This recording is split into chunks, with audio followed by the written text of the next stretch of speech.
How's everyone doing today? It's your boy, Big H. Another day of Gossip TV. Another day of Gossip TV.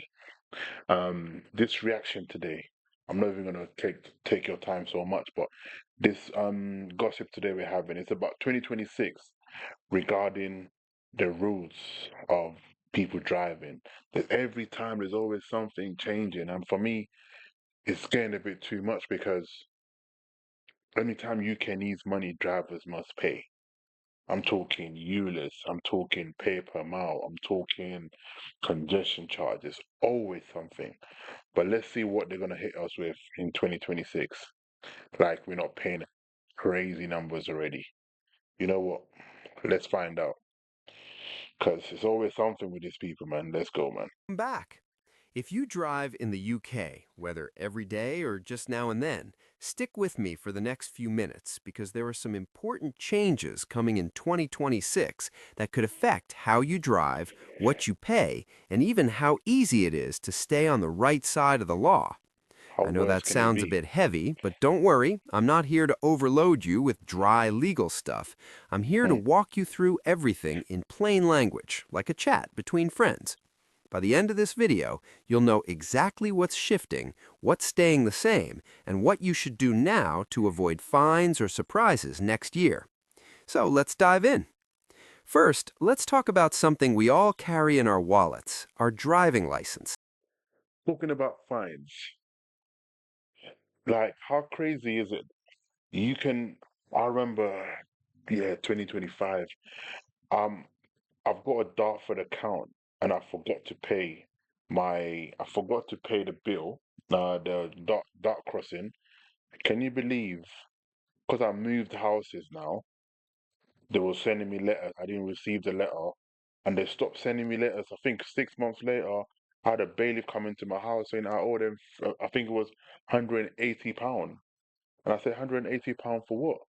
And they was explaining that because of the Dartford this and that. It was crazy. I couldn't believe it. Why is it something that's £2.50 goes up to 180? Can't you at least you have the person's information?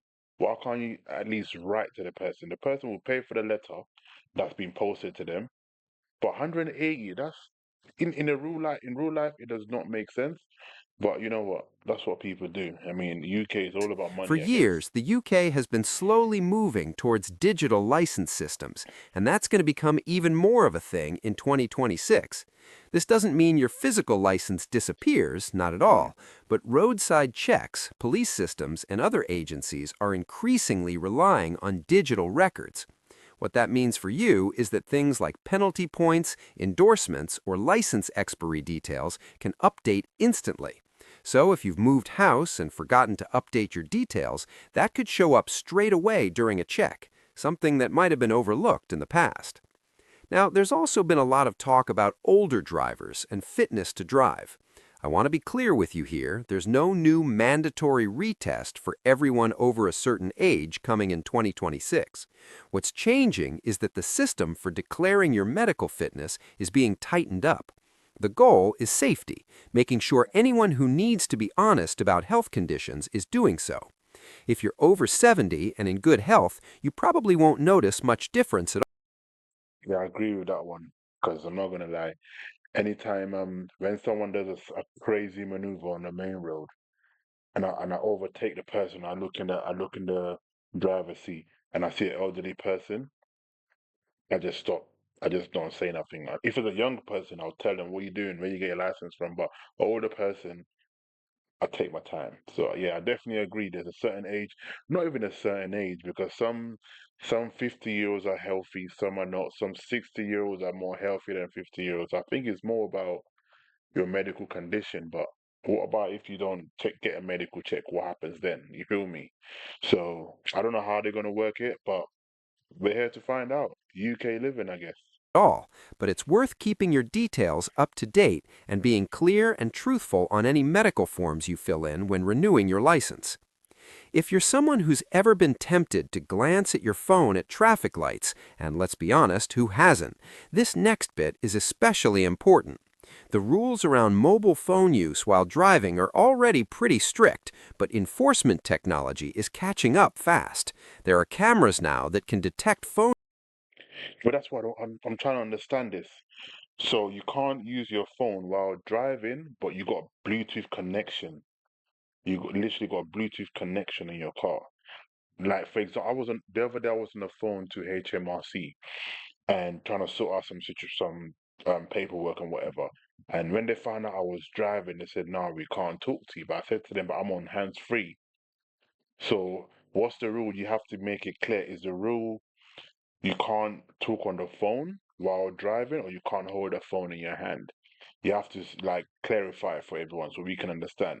Fair, if it's the holding the phone in your hand, fair enough. You can't touch the phone. I hear that, but talking on the phone, we need to know this because if that's the case, we know already when the bike people, when someone's on a motorbike and he's on the phone, he's got an earpiece on, or the helmet got earpiece. So you need to elaborate on this. Or I might look for another video. If someone can find me another video links to what they're talking about now, like explaining it a lot further, I appreciate it. Use from above, and penalties for using a handheld device can hit your wallet and your license harder than before.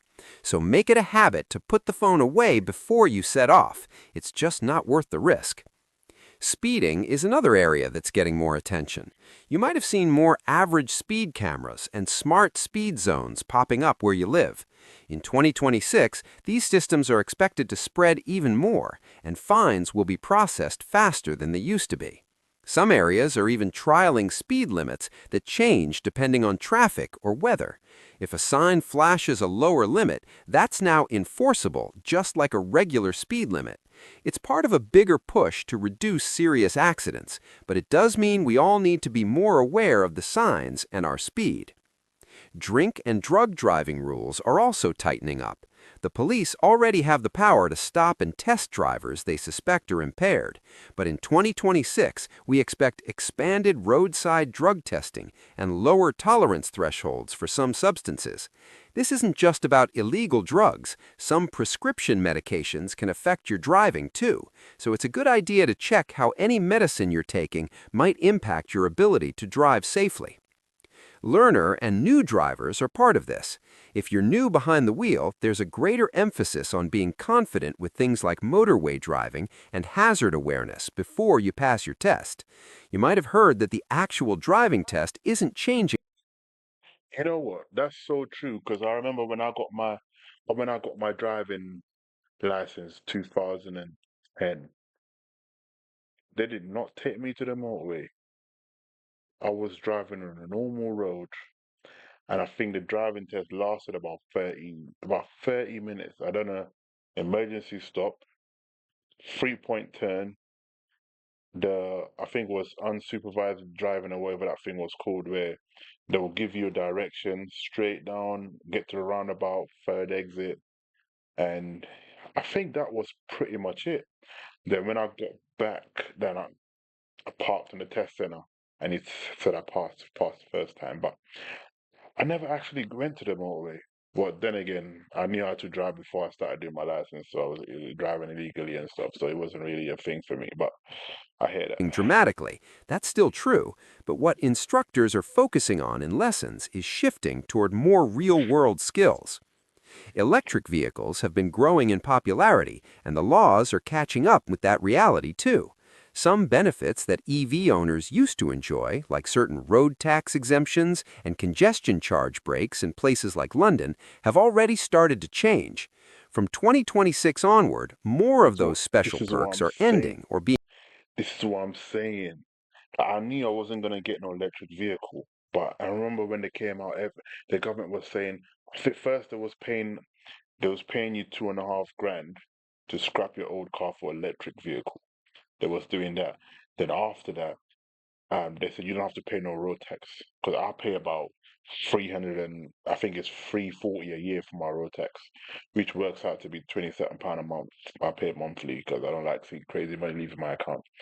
But nevertheless, now everyone has to pay. Like I understand why they need to pay road tax because let's be honest, they're on the road. So what they shouldn't pay is congestion charge and ULIS. They shouldn't pay that, but I hate a road tax because we're all using the main road, so of course they should pay it. But this was the whole thing. So people are thinking, okay, you know what, I'm gonna be saving road tax money for a whole year to change my whole car, but now we're all in the same boat. being restructured. So if you drive an EV, it's worth being aware of the costs that now come with them. Things like road tax and congestion charges that weren't always there before. Something that doesn't get talked about enough is how insurance enforcement is also tightening up. In the past, a bit of paperwork confusion might mean a delayed insurance cancellation or discovery.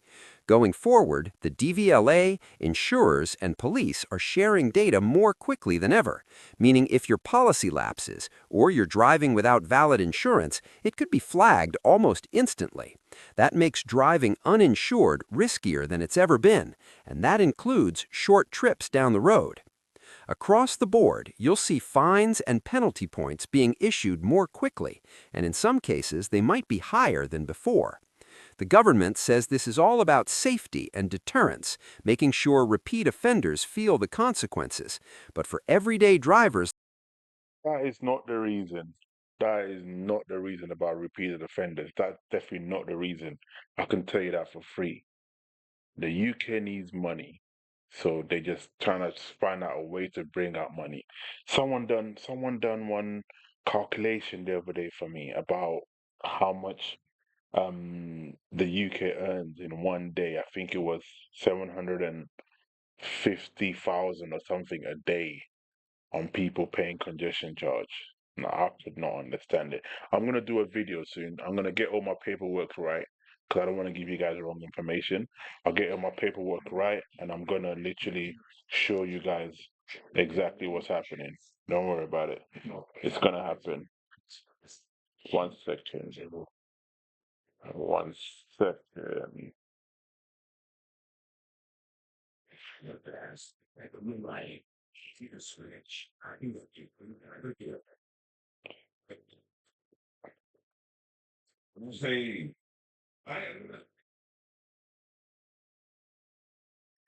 Yeah, the TV was moving mad. like you and me, it just means we need to be a bit more mindful of the rules we sometimes take for granted. So, what does all of this mean for you right now? It means taking some time before 2026 to check a few things. Make sure your license details are correct and up to date. Double check your insurance and take a fresh look at how you use your phone, your speed, and how confident you are with modern driving tech and rules. If you stay informed and make the The best option for you guys right now is literally every car has an iPlayer. I think it's an iPlayer. Every car has an iPlayer or Android. Just connect your phone to the car and just tap the screen. No one can say it. No one can tell you nothing when you're tapping your screen. You feel me? The phone in the hand thing is slow. You don't want to be doing that right now because most of us need our car to get to work. And we don't. No one's got time for that. You feel me? So when it comes to the phone situation, yeah, just do that. Your insurance, I'm sure in 2026, no one, no one's really driving without insurance. That's wild. If you are, then, whew, yeah, good luck. You're braver than me. small adjustments now, you can avoid fines, points, or unexpected hassles later. And if you're ever unsure about how a change applies to you personally, it's always worth checking official guidance from the DVLA or speaking with a professional before the new year rolls in. All right, that's it for today's video. I hope this breakdown helped make sense of what's coming in 2026 without making it feel scary or confusing. So yeah, the moral of this video is make sure you carry your license with you. Make sure you're insured for road tax, MOT. And if you wanna get the electrical or diesel petrol vehicle, I'm gonna be posting the next video tomorrow that would explain would kind of I will give you a breakdown. So it'll be three different days. I'll post. One day will be the good and bad of electric vehicles. The other day would be good and bad of diesel vehicles, and the third day would be good and bad of petrol vehicles. So it's up to you. Once you watch all four of the videos together, you decide what you want to do. But from my side, have a blessed day and Happy New Year. Take care, guys. Peace and love.